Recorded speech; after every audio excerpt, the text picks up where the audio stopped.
the Bliss Business Podcast, the show about empathy, connection, and consciousness in business. Today's episode is brought to you by Zero Company, your paid search, social media, and programmatic ad experts.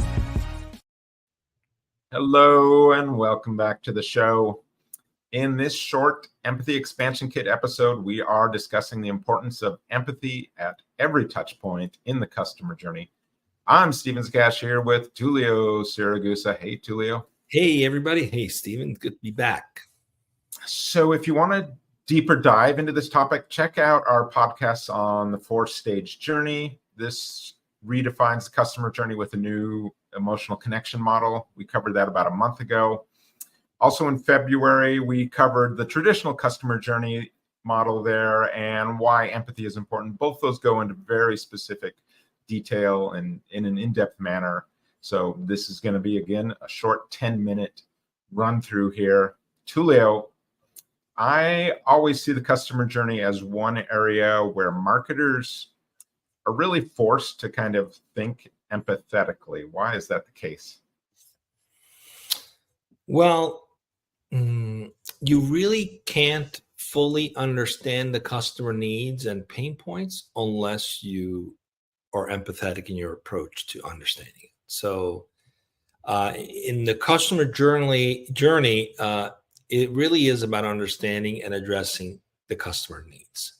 But it's not just their transactional needs, it's tied to their desire and also the pain points that you might be trying to solve, right? So empathy enables marketers to kind of put themselves not only in the shoes of the customer, but also think of themselves as the customer. So how do I want to experience this? What is it that I need? Not just transactionally, but experientially. And then you can design experiences that resonate at a much deeper level, at an emotional level. For example, by empathizing with the frustration of a complex checkout process, a marketer can design a purchasing experience that can lead to a higher conversion rate, So it's just putting ourselves in the customer's shoes and also understanding the desire behind something, not just the transactional requirement. I always equate it to this. It's like, what is the real fulfillment that the customer wants to get out of this, right? Is it, if they're buying a suit, for example, is it just to buy a suit? Or is it that they want to show up looking super professional at an interview? Or they have an event that they're going to and they want to look really polished. They want to feel great about themselves.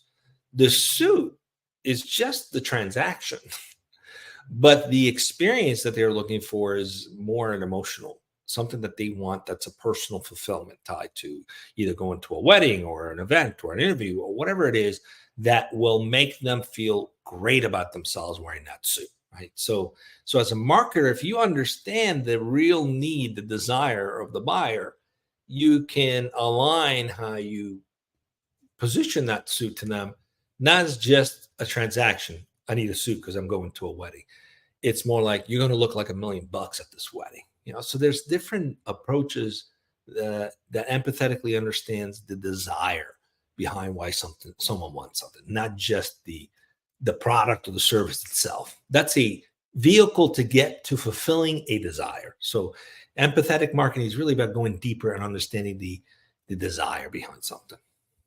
So the more we understand about the customer and what's going on in their lives, what's going on in their heads, that's a competitive advantage because I can now be more relevant, right? I can now talk about that wedding suit or that business interview suit in some way, and this is a little different customer journey than just come buy a suit, right? And now I can really sort of address some of the emotions going on there, actually kind of get them imagery and stuff like that, and that whole process you can put that just align with whatever they're going through. So it's this process of relevance. So quickly on that discovery and awareness stage, we're using a lot of data to really zero in on the audience.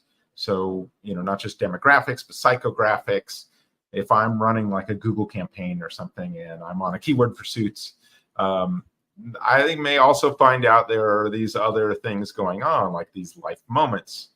Google will actually give me data back on, hey, this person is 10 times more likely to own a Lexus, 5 times more likely to be, an avid news reader, or 15 times more likely to be in family activities, whatever the case going on there. I can kind of learn a lot from that and find out, okay, the people that are really buying this suit right now, these are the ones who are, 20 times more likely to be going through a business interview or something, some process, or looking for a new job.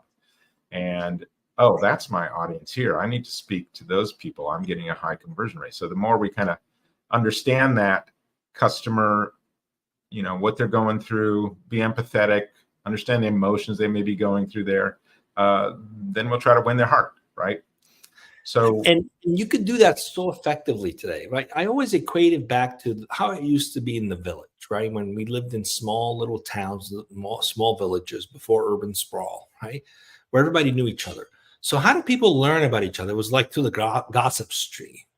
So-and-so is getting married, or they got engaged, or something's happening, or they got a new job.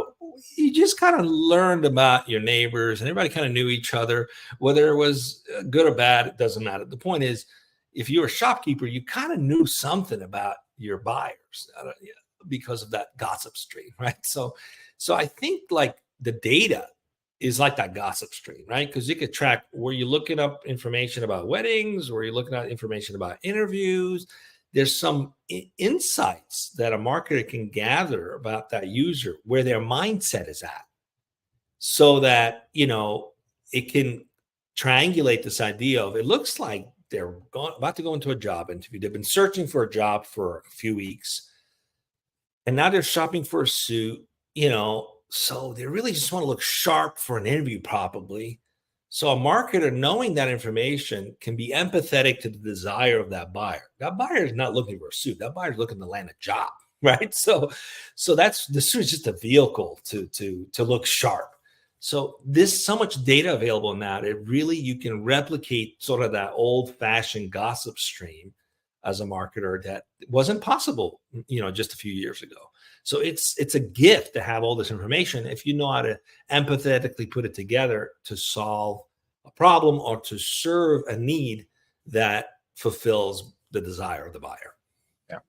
So let's assume that our audience, they've done all that great work. They've got everyone through, they've got a clean purchase process, really easy, not painful in any way. I think this is where most people tend to think of that customer journey as kind of ending there, but really you've got this bigger part of the post-conversion journey that's vital for most businesses. So there are like 17 main emotions in the consumption process. So if you want your customers to turn into that ambassador for you, this is the part of the journey that's really key, right? Yeah, absolutely. And the key thing here is that the journey actually begins at the point of consumption, if you really think about it, right? So, because in the moment of consumption, you're either going to experience frustration because maybe you didn't get exactly what you wanted or didn't create the feeling you wanted. It can even turn into anger.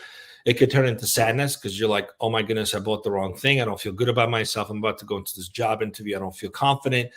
Or it could be shame. What was I thinking when I bought this? How did they convince me to buy this?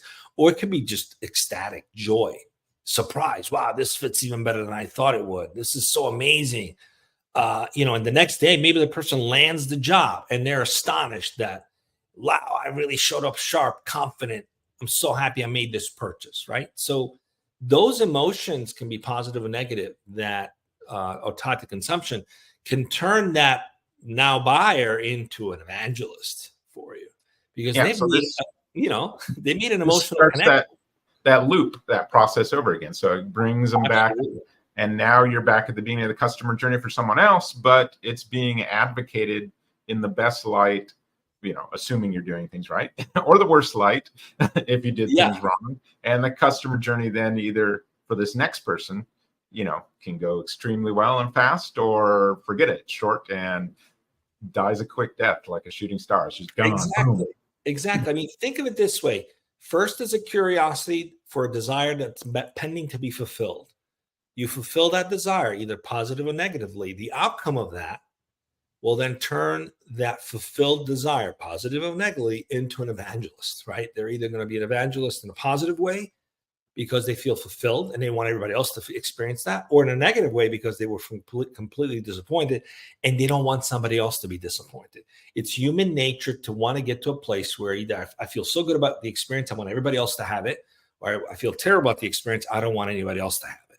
So that's the point where the consumer or the buyer or the customer turns into your advocate or your worst enemy. So the goal is to make sure that the desire gets fulfilled, and then it turns into them being an ambassador fulfilling other people's desires. And all that is tied to empathetic marketing. You can't accomplish that without empathetic marketing. So you got to look at the picture of the customer, not just that one customer, but the downstream effect that that one customer will have on everybody else based on their experience. Yeah. So really consider empathy all the way through that process to that consumption level. And you'll have yourself a very successful, empathetic customer journey. As a reminder, Tuesdays, we do our Deeper Dive Producer Series podcast. Wednesdays, we're running short segments like this Empathy Expansion Kit episode. And tomorrow, we run our interviews with guests. So check that out tomorrow, and we'll see you next time on the Bliss Business Podcast.